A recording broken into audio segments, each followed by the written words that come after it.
Et bonsoir les petits monstres du net et les amateurs de films d'horreur et d'épouvante. Bienvenue dans les petits contes de la crypte de Gripsou, le clown. Alors, j'espère que vous avez passé de très bonnes fêtes tous et je vous souhaite un joyeux,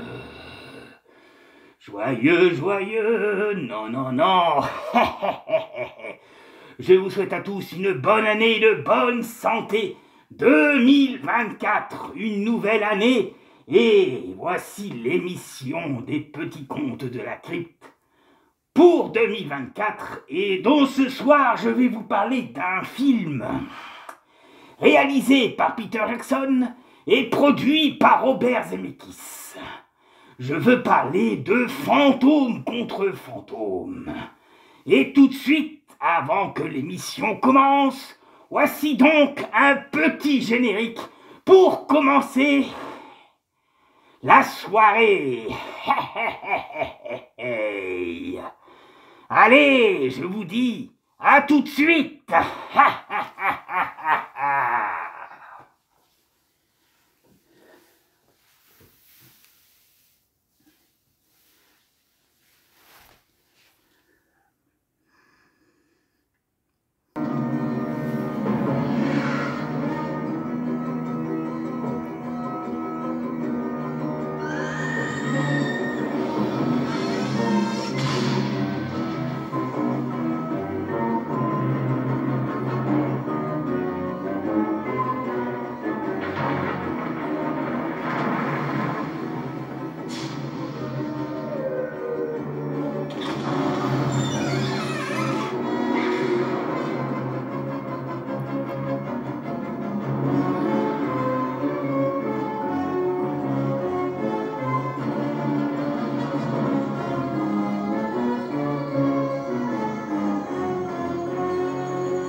Alors, mes chers amis, j'espère que ça va, que tout va bien chez vous et que vous avez profité de fêter cette nouvelle année.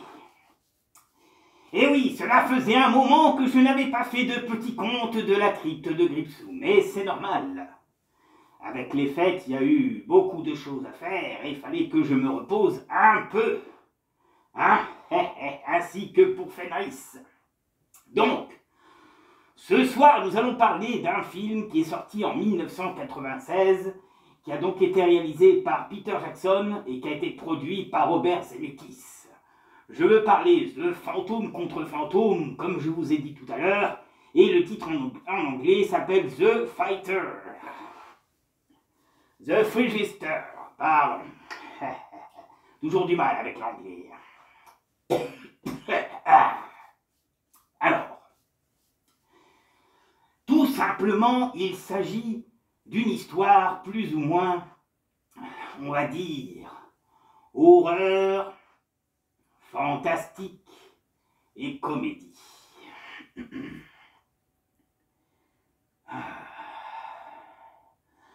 Donc, c'est un film qui parle en fait d'une personne qui est donc jouée par Michael J. Fox, qui a bien sûr eu un accident de voiture avec sa femme qui est morte malheureusement sur le coup, mais de morts étranges dans lequel notre ami ne se souvient plus. Et donc, il a eu un traumatisme et ça lui a donné un don qui lui permet de voir les fantômes, les non-vivants, comme on dit. Mais, il faut savoir que ce qui n'est pas bien, c'est qu'il utilise les morts pour faire peur aux gens et se faire payer, se faisant passer par un médium, pour un médium qui détruit les fantômes. Il est là et arnaque les gens. N'importe qui pourrait le faire, mais c'est pas bien non plus. Mais c'est ça qui est drôle dans ce film, c'est qu'en fait, il va être confronté à quelque chose dans lequel il ne s'y attendait pas. Et donc, il va devoir agir. Hein? Ça va tourner donc au drame et à la peur. Et oui. Pour vous donner un petit avis du synopsis, je vais vous lire un petit passage, histoire de vous mettre un petit peu dans l'ambiance. Alors, en 1990, la petite ville de Forester, en Californie, connaît une vague de meurtres. Non élucidés, les victimes sont retrouvées intactes avec leur seul stigmate, un numéro inscrit par un objet coupant sur le front. Les enterrements se multiplient, laissant la population inquiète et la police impuissante.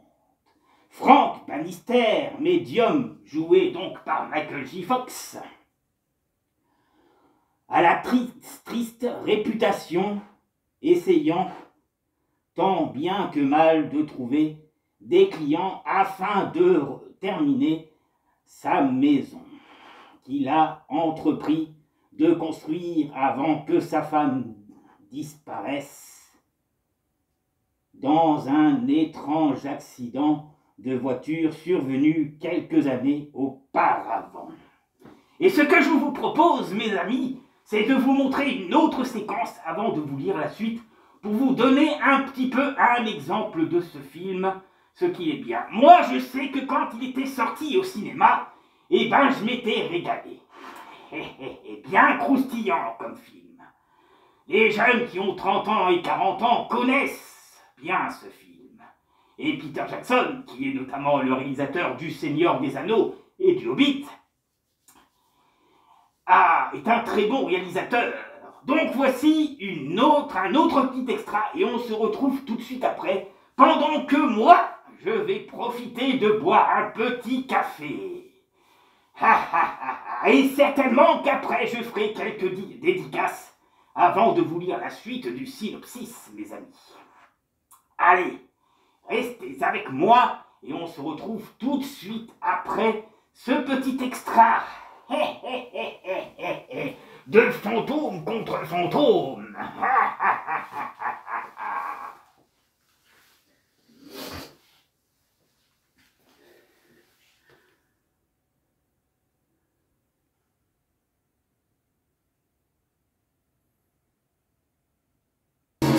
Les méchants seront punis.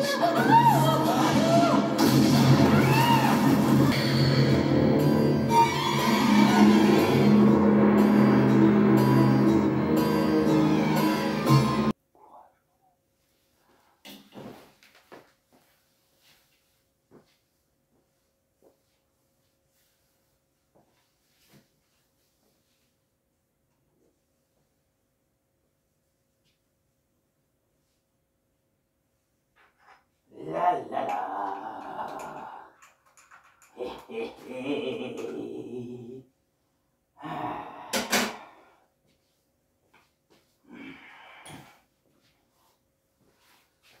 Toujours avec mon petit bol préféré, hein, comme tous les soirs quand je fais des émissions et que je bois mon café. Regardez-moi cela. Vous reconnaissez hein, le dessin dessus, hein, j'imagine. Et alors ce qui est marrant avec cette tasse, c'était une amie qui me l'a offert pour mon anniversaire il y a quelques années. Hein, il y a maintenant 2 ans. Donc, ma petite Guizou, je te fais un petit coucou. Et merci pour cette magnifique tasse qui change de couleur quand l'eau est chaude. Ah, j'adore le flingue qu'elle avait, la vieille, là. Ah, les méchants doivent être détruits. On se demande ce qu'elle a tué, hein. Ou peut-être pas. Et oui, car il faut savoir que dans ce film, il y a un tueur en série qui veut, mes amis et mes abonnés, marquer un record. Donc un peu dans ce film, on parle de tueurs en série qui avaient fait énormément de victimes à l'époque. Et donc ce personnage étrange, cette créature bizarre qui pourrait ressembler à un croque-mort, à la mort, hein, comme on dit, eh ben, veut continuer son œuvre. Alors vous allez me demander de qui il s'agit, hein? C'est sûr. Eh bien, ce que je vous propose, c'est de vous montrer un petit historique en noir et blanc de ce tueur qui est donc de retour et que notre ami Bannister, alias Michael J. Fox, va devoir combattre. Il a beau essayer de gagner sa vie et d'arnaquer les gens, mais quand même, il va être donc confronté à quelque chose de terrible et d'effrayant dans ce film. Moi, j'aime beaucoup ce que fait Peter Jackson. Et ce qui est bien, c'est dans chaque film qu'il a fait ou qu'il a produit, hein, il fait toujours une petite apparition. Eh oui. Eh oui, eh oui, eh oui. Alors, je vais vous lire quand même un petit chapitre avant de vous laisser avec la petite séquence. Alors, point donc de ce que je vous ai dit. Depuis cet accident, Frank a acquis la capacité de voir des fantômes. Il utilise cette opportunité en poussant 2 fantômes avec qui il s'est lié d'amitié à hanter les maisons ainsi que facturer les fausses interventions paranormales aux propriétaires crédules. Ah, il est malin, hein, ce petit, hein. Tout de suite, voici la séquence que je vous parle, et on se retrouve tout de suite après, pendant que moi, je vais boire mon petit café, hein. Donc, tout de suite après la séquence, on se retrouve. Je vais le laisser là, je reviens. Allez, voici la séquence.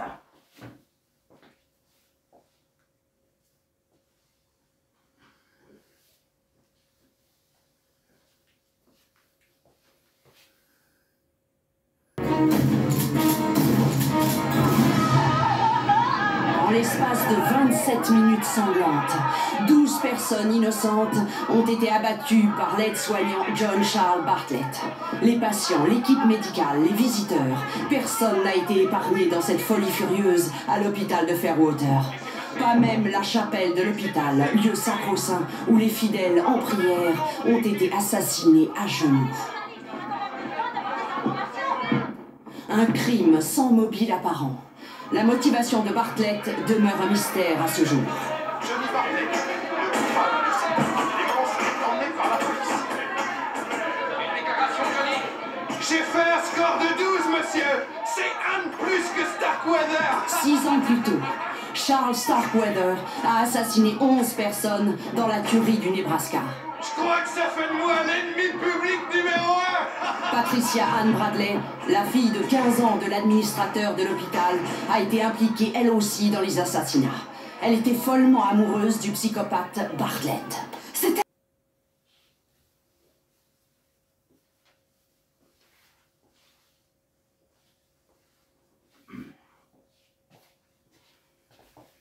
Voilà, vous en savez un peu plus maintenant sur ce tueur qui a malheureusement fait des carnages à l'aide de cette petite jeune fille que vous avez vue, si vous vous souvenez, en début de vidéo, avec quelques années, bien sûr, pour que l'histoire colle. Alors, ce prisonnier va être donc exécuté par la chaise électrique. Mais, après avoir fait un record de 13 et continuant à faire des victimes, Frank Bannister va devoir être confronté par cette créature et par ce personnage qui a pris forme de la mort, avec une immense faux et qui continue à faire des victimes pour dépasser le record, qui dépasseront certainement plus de 47. Il y a dans ce film des tueurs en série qui sont mentionnés, et donc ce personnage, Joe Bartlett, veut justement faire un record. Et donc, cela va se passer très difficilement. Notre ami Bannister, qui est ami avec des fantômes, vont essayer de combattre la victime et de sauver plus ou moins les victimes. Mais cela ne va pas être facile, et même très très dur, car malgré que ce fantôme est sorti de l'enfer, que cet esprit est sorti de l'enfer, il est quand même très fort et d'une force inimaginable et surnaturelle. C'est pour ça que dans ce film, les choses sont très intéressantes. Il y a de l'humour, il y a aussi quelque chose de dramatique, et il y a aussi des séquences intéressantes, ainsi que la décoration et de comment c'est filmé. Voilà. Bien sûr, je suis sûr que vous avez envie de voir à quoi ressemble cette créature. Et bien, ce que je vous propose, mes amis, c'est que je vous montre donc un petit extra supplémentaire de cette fameuse créature. Mais avant, je vais vous lire la suite de ce que je vous disais. Alors, les capacitaires, ça je l'ai lu, voilà. Alors, Frank rencontre alors le docteur Lucy Linensky, alors mariée à Ray dans leur foyer, lors d'une fausse séance, donc de spiritisme, que fait notre ami pour se tirer du fric. Ah, ce Michael J. Fox, jouant son personnage très intéressant, très bien, voilà. Donc, Frank est à l'origine de ce dernier, découvre que Ray, pestant contre l'arnaque dont il refuse d'être la victime, un numéro lumineux inscrit sur le front, il décidera de aussi, voilà, mystérieux dans son lit. Et oui, alors qu'il va faire cette histoire de fantôme, après qu'il ait embauché les 2 fantômes pour le faire, un chiffre étrange apparaît sur le front, portant le numéro 13, je crois. Oui, c'est ça, le numéro 13. Le numéro 13, pour certains. Non, pas le numéro 13, qu'est-ce que je dis? Le numéro 13, non, non, non, je me suis trompé, j'ai oublié, mais c'est pas grave. Bref, il y a un numéro 13. Pour certains, on dit que le 13, ça porte malheur comme ça peut porter bonheur. Et donc, pour essayer de souscrire du pognon, en aidant ses deux amis fantômes, il va donc réussir à avoir quelque chose. Mais il va rencontrer cette jeune femme qui est docteur et qui est persuadée qu'il a raison et qu'il ne ment pas. Mais c'est vrai, même s'il joue les arnaqueurs, il est quand même droit et honnête, et c'est un gentilhomme. Voilà. Malheureusement, ce qui va se passer, c'est que le petit ami de cette jeune fille va mourir. Et donc, au moment où il décède, eh ben, il a donc refusé d'aller dans la lumière et va courir pour essayer de sauver, de retrouver Bannister pour lui demander de l'aider, car il ne comprend pas comment il est mort. Il lui explique la façon dont il est décédé, alors que c'était quelqu'un qui faisait énormément de sport. Et ben, il a eu soudain comme quelque chose qui lui a coupé le souffle, comme si quelqu'un lui avait écrasé le cœur. Et beaucoup de victimes subissent justement cela. Voilà, voilà. Pour la séquence qui va suivre, cela va vous faire comprendre un peu ce que je vous dis. Donc, je vous laisse tout de suite, mes amis, avec la séquence. Ah, j'adore les films comme ça. C'est palpitant et intéressant. Pas vous? Allez, voici l'autre séquence. Restez avec moi, mes amis.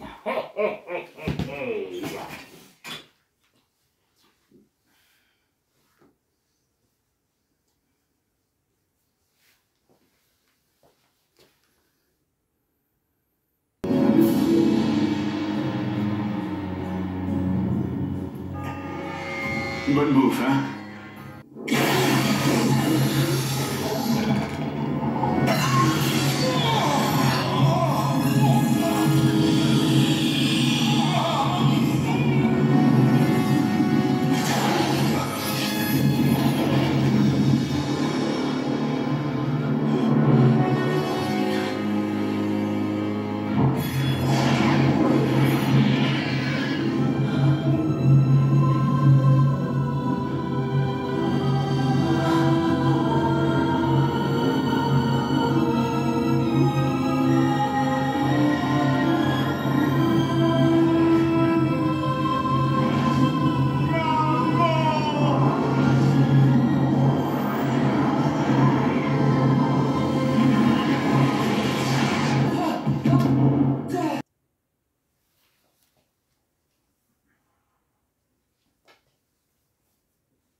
Alors, c'est à ce moment-là, quand il voit cet homme mourir, qu'il comprend qu'il se passe quelque chose. Et donc, il décide de poursuivre cette créature représentant un croque-mort pour savoir qui c'est.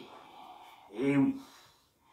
Donc, il va devoir donc poursuivre cette chose. Mais malheureusement, il y a quelque chose qui va lui porter préjudice. À chaque meurtre qui suit, alors qu'il tente justement de combattre cette créature, mais en tant qu'humain, malheureusement, il ne peut pas, il va donc devoir prendre un risque.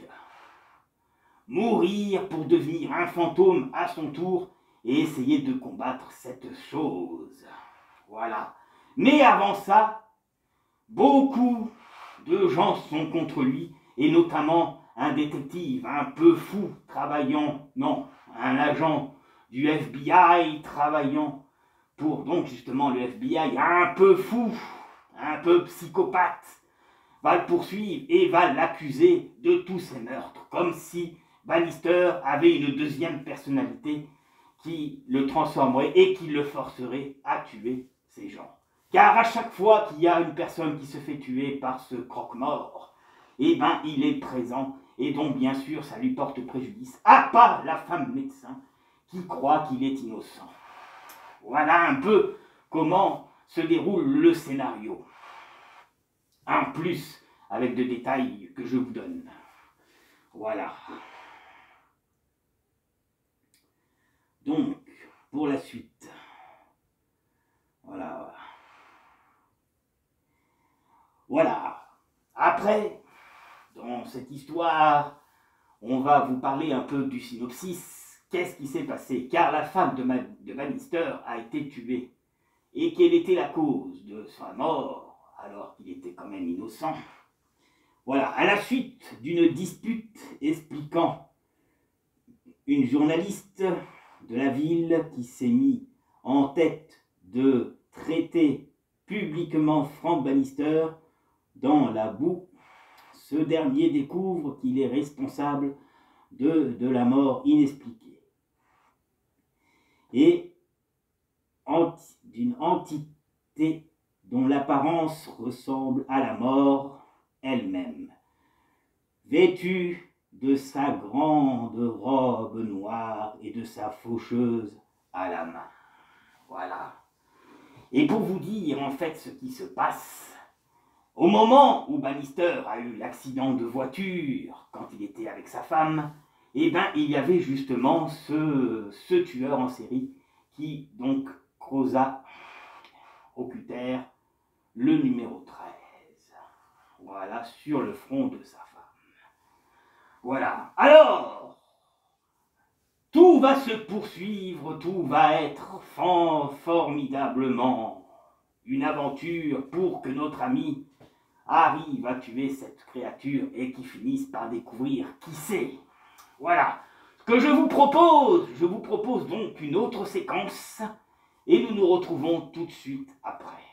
J'espère que vous passez une bonne soirée avec moi. Cela faisait un moment que je n'avais pas fait de vidéo et ça me fait plaisir d'être avec vous ce soir comme tous les soirs. J'ai vu, pendant que j'y suis, j'ai vu que j'avais reçu des nouveaux abonnés. Eh ben, bienvenue à vous mes amis et prenez le temps de découvrir mes vidéos. Hein, ces derniers temps, Fenris a fait de la pub pour des amis à lui, mais voici donc l'émission des Contes de la Crypte de 2024. Voici une autre séquence et on se retrouve tout de suite après. Et ensuite, je vous montrerai une dernière séquence et l'émission des Contes de la Crypte se terminera comme d'habitude. Voilà, on va éviter de faire des longueurs cette fois-ci, mais d'autres vidéos, mes amis, seront déjà là et sont en préparation, notamment ce que je vous ai promis sur The Craft avec les sorcières, hein. Et d'ailleurs, c'est le film aussi qui avait inspiré à l'époque les sœurs Halliwell, notamment Charme. Voilà, voici une autre séquence, on se retrouve tout de suite après. Et voilà, je vous dis donc à de suite. Décidément, je fais que me répéter, hein. Mais c'est la joie d'être avec vous ce soir. Allez, la séquence.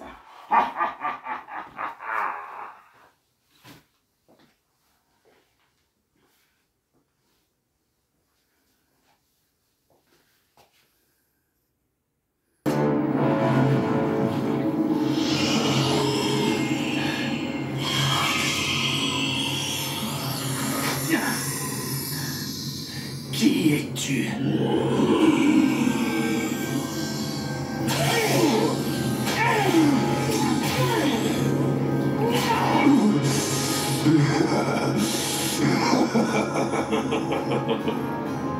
Johnny Bartlett.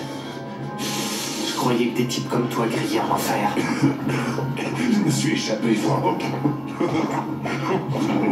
J'ai pu continuer mes bonnes œuvres, ce qui me fait un score de 40.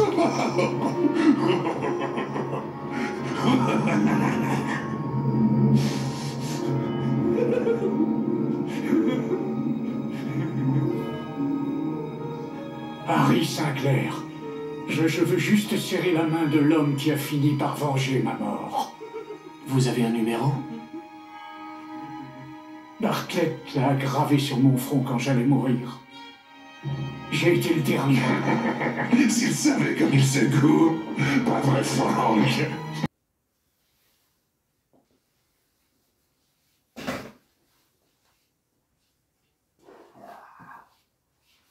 Alors, j'imagine que vous avez dû croire, ou avoir cru qu'il avait peut-être réussi à le tuer, hein, mais non. Malheureusement, ce Job Bartlett aura réussi à s'enfuir. Alors, la seule façon maintenant de le détruire, c'est de trouver donc ces cendres qu'avait gardées sa petite amie. Et donc trouver une église, une chapelle, un lieu saint, pour le détruire. Hélas, l'agent du FBI, qui est un peu taré, va malheureusement vider l'urne. Alors, du coup, il va donc devoir trouver une autre solution. Et la solution, alors qu'il fait une immense chute, il meurt et devient donc à nouveau un fantôme. Car au moment où il était déjà en fantôme pour le détruire, malheureusement, la jeune médecin qui tient beaucoup à Bannister l'a ramené à la vie en lui donnant une décharge électrique après d'être cryogéné pendant plus de 28 minutes, même 30 minutes.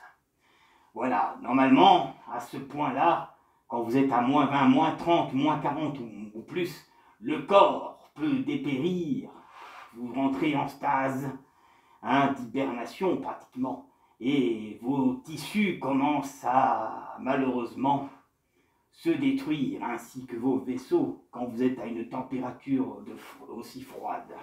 Mais heureusement, elle réussit donc à le ramener à la vie. Mais malheureusement, il est trop tôt. Au moment où il tenait Bartlett, eh ben, il revenait donc à la vie.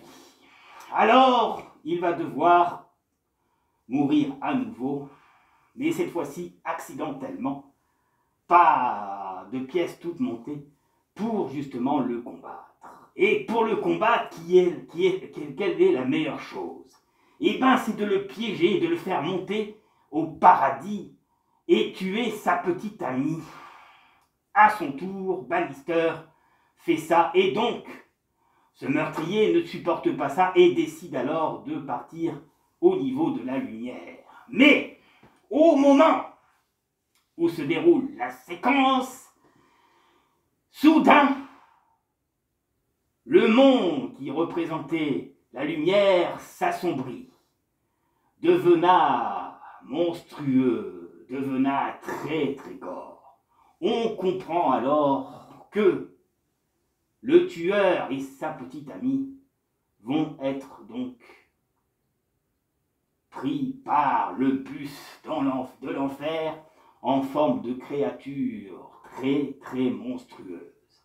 Et donc c'est comme ça que Bannister justement va détruire ce meurtrier et sa petite amie. Alors vous allez me demander s'il revient à la vie pour être avec la médecin. Et pour être avec le médecin, bien sûr. Lui, il souhaite rester près de sa femme et de ses compagnons. Mais à ce moment-là, on lui dit que son heure n'était pas venue et qu'il fallait qu'il revienne sur Terre pour se mettre avec cette jeune médecin. Voilà comment notre histoire se termine. Voici maintenant un autre extra pour terminer la soirée, mes amis. J'espère que ça vous aura donné envie de découvrir ce film qui aujourd'hui est ressorti et marche toujours aussi bien.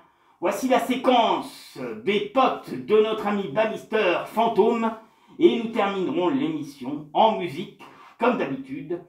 Et je vous dis à la prochaine pour d'autres petits contes bien croustillants et bien sympathiques. Et à la fin du générique, je vous invite à rester pour rencontrer le gardien de la crypte que j'aime beaucoup. D'ailleurs, les petits contes de la crypte de Gripsou, c'est cette émission qui m'avait donné envie de faire cette émission et d'appeler cette émission en titre « Les petits contes de la crypte de Gripsou », quand vous savez que je vous parle des contes de la crypte tout court, avec le gardien de la crypte. Vous savez, la petite créature bizarre avec une voix étrange. Voilà. Donc, la naissance des petits contes de la crypte de Gripsou vient donc de ça qui m'a donc inspiré à l'époque. Et je suis assez satisfait de voir que les émissions des contes de la crypte de Gripsou vous plaisent, fait pas mal de vues. Faut dire que j'ai des sujets auxquels je choisis, qui m'inspirent, qui me donnent envie de vous faire découvrir justement ces films pour ceux qui ne connaissent pas. Hein. Et c'est vrai que ça va beaucoup sur les anciens films, mais ce sont de très très bons films que Gripsou vous propose. Voici la dernière séquence et nous nous quitterons en musique comme d'habitude. Voilà. Prenez soin de vous, à la prochaine pour d'autres petits contes, et je vous dis à très bientôt.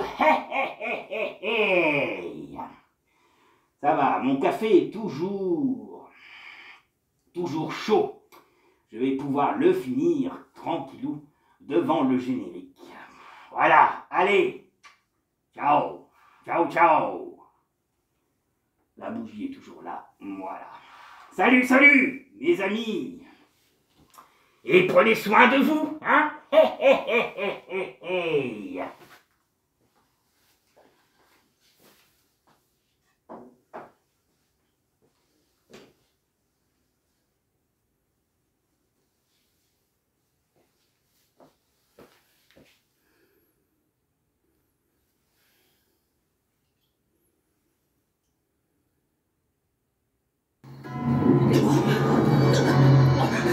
Je crois que je vais vomir.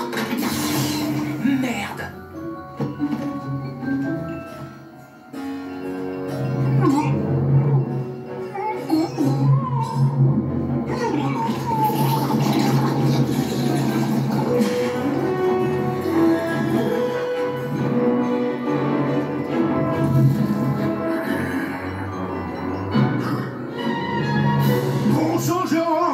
Ouais, bah j'ai pas envie que vous répandiez vos saletés ectoplasmiques sur les sièges de ma bagnole. Oh, si c'est pas une honte, l'ectoplasme est la seule chose assez collante pour cette bagnole tombe pas en morceaux. Franck, je suis désolé pour ta Volvo de merde, jaune cacadois, mais je ne voyagerai plus jamais dans ce putain de coffre, compris? Nous voudrions voyager avec un certain style, mon vieux. Vous m'avez bien laissé tomber ce soir, les mecs. Je suis allé dans cette maison et il ne s'est rien passé. Je crois pas ça. Hé, Stuart, tu entres ou tu sors?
demande de dîner à 8h, Wolfram. J'espère bien être servi à 8 ans précis. Eh oui, un excellent cru. Pas un très grand cru, mais un petit cru local. Ah, ça c'est sûr. Je trouve qu'il a pas mal de bouquets. Ça me ferait presque penser à un bon petit bourgue-œil. J'espère que ça ne vous a pas coupé l'appétit, les amis. Parce que ce soir, l'histoire que je vous ai mitonné, quelque chose me dit que vous allez la savourer. C'est un vrai festin bien sanglant à propos d'un charmant jeune couple qui trouve le commerce de la restauration un petit peu dur à avaler. J'ai appelé cette aventure qui ne vous laissera pas sur votre faim. Qu'est-ce que tu mijotes? Et on se tait quand je parle.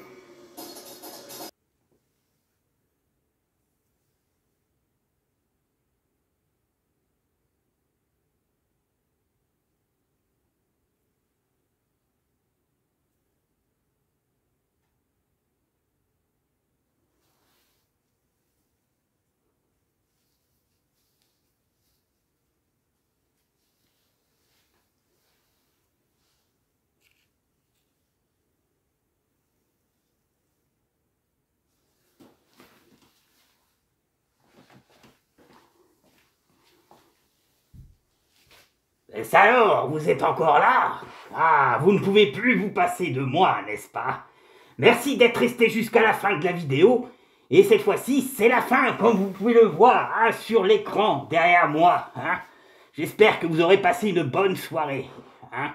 Et notre ami le gardien de la crypte, qui nous a fait un petit humour noir très très rigolo. Voilà, allez, bye bye.